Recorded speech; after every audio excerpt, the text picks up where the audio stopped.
ಬ್ರಹ್ಮಾಂಡ ಭ್ರಷ್ಟಾಚಾರ ತಾಂಡವಾಡ್ತಾ ಇದೆ.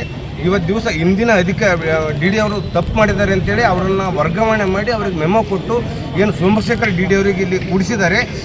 ಅವ್ರಿಗಿಂತಲೂ ಭ್ರಷ್ಟಾಚಾರಿಗಳಾಗಿದ್ದಾರೆ ಅಂತ ಹೇಳಕ್ಕೆ ಇಚ್ಛೆಪಡ್ತೀವಿ. ಯಾಕಂತಂದ್ರೆ ಇವತ್ತು 139 ಇಲ್ಲ ವಸತಿ ನಿಲಯಗಳಲ್ಲಿ ಸರ್ಕಾರದ ನಿಯಮದಂತೆ ಗುತ್ತಿಗೆದಾರರು GPS ವಾಹನದ ಮುಖಾಂತರ ಬಯೋಮೆಟ್ರಿಕ್ ಅಳವಡಿಸುವ ಮುಖಾಂತರ ಪ್ರತಿ ತಿಂಗಳು 2ನೇ ತಾರೀಕು ಒಳಗಾಗಿ ಹೈಜೆನಿಕ್ ಆಗಿರ್ತಕ್ಕಂಥ ಗುಣಮಟ್ಟದ ಆಹಾರವನ್ನು ಸಪ್ಲೈ ಮಾಡಬೇಕು. ಆದರೆ ಇವ್ರು ಯಾವುದನ್ನು ಸಪ್ಲೈ ಮಾಡದೇನೆ ಒಂದು ಗೋದಾಮು ತೆರೆಯದೇನೆ ವಾರ್ಡನ್ ಕೈಗೆ ಪ್ರತಿ ತಿಂಗಳು 10,000 ರೂಪಾಯಿ ಕೊಡೋದು, ತಾವು ಬೇಕಿದ್ದಂಥ ಕೊಳತು ಉಳ್ಳಾಗಡ್ಡಿ ಕರಿಬೇವು ತೊಗೊಂಡೋಗಿ ಮಕ್ಕಳಿಗೆ ಹಾಕೋ ಮುಖಾಂತರ ಇವತ್ತು ದಿವಸ ಪಾಮ್ ಎಣ್ಣೆ ಯೂಸ್ ಮಾಡೋ ಮುಖಾಂತರ ಮಕ್ಕಳ ಆರೋಗ್ಯದ ಬಗ್ಗೆ ನಿರ್ಲಕ್ಷ್ಯ ವಹಿಸ್ತಾ ಇದ್ದಾರೆ. ಮಕ್ಕಳ ಅನ್ನಕ್ಕೆ ಕನ್ನ ಹಾಕ್ತಾ ಇದ್ದಾರೆ.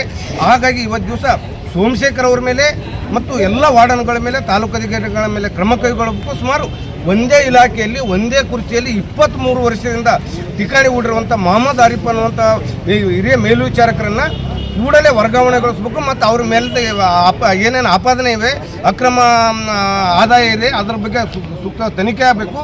ಒಂದು ವೇಳೆ ಈ ಸುಮಾರು 1 ತಿಂಗಳಿಂದ ಕೂಡ ಈ ವಿಷಯವಾಗಿ ಹೋರಾಟ ಮಾಡ್ತಾಯಿದ್ರು.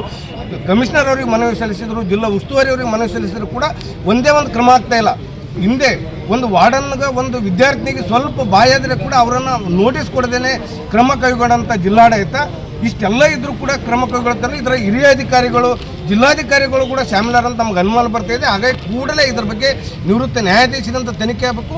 ಅದರ ಜೊತೆಗೆ ಸರ್ಕಾರ, ಜಿಲ್ಲಾ ಉಸ್ತುವಾರಿ ಸಚಿವರು ತಂಗಡಿಗೆ ಅವರು ಕೂಡ ಇಲಾಖೆ ಸಚಿವರು ಕ್ರಮ ಕೈಗೊಳ್ಳಬೇಕು. ಇಲ್ಲದೇ ಇದ್ದರೆ ಇವರ ವಿರುದ್ಧನೇ ನಾವು ಏನು ಬೆಳಗಾವಿ ಅಧಿವೇಶನದ ಸಂದರ್ಭದಲ್ಲಿ ಬೆಳಗಾವಿಯಲ್ಲಿ ಉಗ್ರವಾದ ಪ್ರತಿಭಟನೆ ಮಾಡ್ತೇವೆ. ಕಲ್ಯಾಣ ಕರ್ನಾಟಕ ಪ್ರತ್ಯೇಕ ರಾಜ್ಯ ಹೋರಾಟ ಸಮಿತಿ, ಗ್ರಾಮೀಣ ಅಭಿವೃದ್ಧಿ ಹೋರಾಟ ಸಮಿತಿ ಮತ್ತು ಸಮಾನ ಮನಸ್ಕರ ಸಂಘಟನೆಗಳ ಜೊತೆ ಇಡುವಂಥ ಎಚ್ಚರಿಕೆನ ತಮ್ಮ ಮಾಧ್ಯಮದ ಮುಖಾಂತರ ಜಿಲ್ಲಾಡಳಿತಕ್ಕೆ ಸರ್ಕಾರಕ್ಕೆ ಎಚ್ಚರಿಕೆ ಕೊಡ್ತಾ ಇದೆ.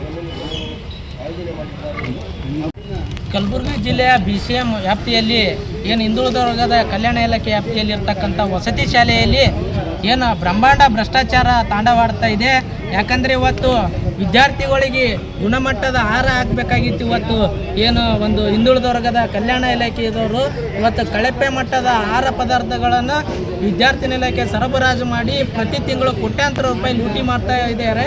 ಇದ್ರ ಬಗ್ಗೆ ನಾವು ಸರ್ಕಾರಕ್ಕೆ ಮತ್ತು ಸಂಬಂಧಪಟ್ಟ ಜಿಲ್ಲಾಡಳಿತಕ್ಕೂ ಇವತ್ತು ಮನವಿ ಕೊಟ್ಟರೂ ಕೂಡ ಯಾವುದೇ ಕ್ರಮ ಕೈಗೊಂಡಿಲ್ಲ. ಇವತ್ತು ಸರ್ಕಾರಕ್ಕಾಗಿರ್ಬೋದು, ಜನಪ್ರತಿನಿಧಿಗಳಿಗಾಗಿರ್ಬೋದು, ಜಿಲ್ಲಾಡಳಿತಕ್ಕಾಗಿರ್ಬೋದು ನಾಚಿಕೆ ಬರಬೇಕು. ಯಾಕಂದರೆ ಇವತ್ತು ವಿದ್ಯಾರ್ಥಿಗಳ ಅನ್ನಕ್ಕೆ ಕನ್ನ ಹಾಕ್ತಾ ಇದ್ದಾನಲ್ಲ ಸೋಮಶೇಖರ್ DD ಅವರು ಆಗಿರ್ಬೋದು, ತಾಲೂಕು ಏನು ಸಹಾಯಕ ನಿರ್ದೇಶಕರಾಗಿರ್ಬೋದು, ವಾರ್ಡನ್ಗಳಾಗಿರ್ಬೋದು, ಇವರೆಲ್ಲರನ್ನೂ ಕೂಡ ಇವತ್ತು ಏನು ಒಂದು ಸರ್ಕಾರದ ಟೆಂಡರ್ ಆದೇಶ ಉಲ್ಲಂಘನೆ ಮಾಡಿ ಇವತ್ತು ಏನು ವಿದ್ಯಾರ್ಥಿಗಳ ಏನು ಒಟ್ಟಿಗೆ ಹೊಡಿತಾ ಇದ್ದಾರಲ್ಲ, ಇವತ್ತು ನಾವು ಉಗ್ರವಾಗಿ ಖಂಡಿಸ್ತಾ ಇದ್ದೀವಿ.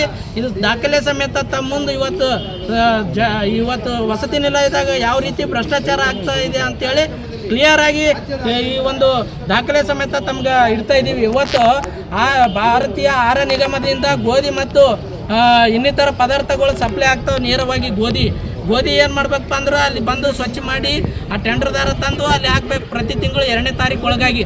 ಆದರೆ ಇಲ್ಲಿ ಏನೂ ಮಾಡ್ತಾ ಇಲ್ಲ, ಗೋಧಿ ಬರ್ತಾ ಇಲ್ಲ, ಅಕ್ಕಿ ಬರ್ತಾ ಇಲ್ಲ, ಏನೂ ಇಲ್ಲ. ಹೊರಗಿನ ತರೋದು ಅದು ಏನು ಗೌರ್ಮೆಂಟ್ದು ಸೀಲ್ ಇರಲ್ಲ, ಏನಿಲ್ಲ, ನಾಟ್ ಫಾರ್ ಸೇಲ್ ಇರಲ್ಲ, ಏನೂ ಇರಲ್ಲ.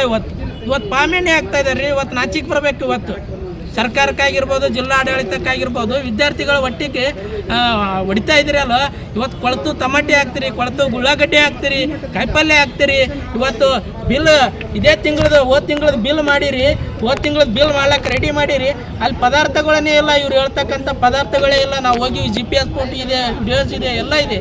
ಅಂದ್ರೂ ಕೂಡ ಇವ್ರ ಮೇಲೆ ಯಾರೂ ಕ್ರಮ ಕೈಗೊಳ್ತಾ ಇಲ್ಲ. ಅಂದರೆ ಇದು ಒಂದು ಕಲಬುರಗಿ ಜಿಲ್ಲೆಯಲ್ಲಿ ಅಂಧ ಕಾನೂನು ನಡೀತಾ ಇದೆ. ಇಲ್ಲಿ ಕಾನೂನು ಇಲ್ಲ, ಪೂರ್ತಿ ಅಂಧ ಕಾನೂನು ಇದೆ. ಯಾಕಂದರೆ ಇಷ್ಟು ದಾಖಲೆ ಕೊಟ್ಟರು ಕೂಡ ಯಾವುದೇ ಕ್ರಮ ಕೈಗೊಳ್ಳಲ್ಲ. ಅಂದರೆ ಇದು ನ್ಯಾಯ ಇದೆಯಾ ಇಲ್ಲ ಅನ್ನೋ ಪ್ರಶ್ನೆ ಉದ್ಭವ ಆಗ್ತಾ ಇದೆ. ಇವೆಲ್ಲ ಭ್ರಷ್ಟಾಚಾರದ ಬಗ್ಗೆ ಕೂಡಲೇ ಸೋಮಶೇಖರ್ DDಗೆ ಮತ್ತು ಮೊಹಮ್ಮದ್ ಆರಿಫ್ಗೂ, ವಾರ್ಡನ್ಗಳಿಗೆ, ತಾಲೂಕು ಅಧಿಕಾರಿಗಳಿಗೆ ಕೂಡಲೇ ಅಮಾನತ್ ಮಾಡಬೇಕು. ಇದ್ರ ಬಗ್ಗೆ ಉನ್ನತ ಮಟ್ಟದ ತನಿಖೆ ಆಗಬೇಕು.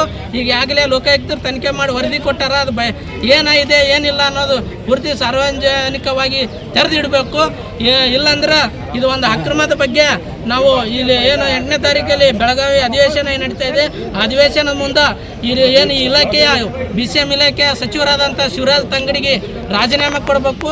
ಇವರು ಭ್ರಷ್ಟಾಚಾರ ಕುಮ್ಮ ಕೊಡ್ಲಾಕುತ್ತಾರ. ಇಷ್ಟೆಲ್ಲ ಭ್ರಷ್ಟಾಚಾರ ನಡೆದ್ರೆ ತಮ್ಮ ಗಮನಕ್ಕಿದ್ದರೆ ಯಾವುದೇ ಕ್ರಮ ಕೈಗೊಳ್ಳಲ್ಲ. ತಗೊಳ್ಳಲಾಗ್ಯಾರ ಅಂದ್ರೆ ಅವರು ಕೂಡ ಇದ್ರೊಳಗೆ ಶಾಮೀಲ್ ಇರೋದು ಮೇಲ್ನೋಟಕ್ಕೆ ಕಂಡು ಬಂದದ.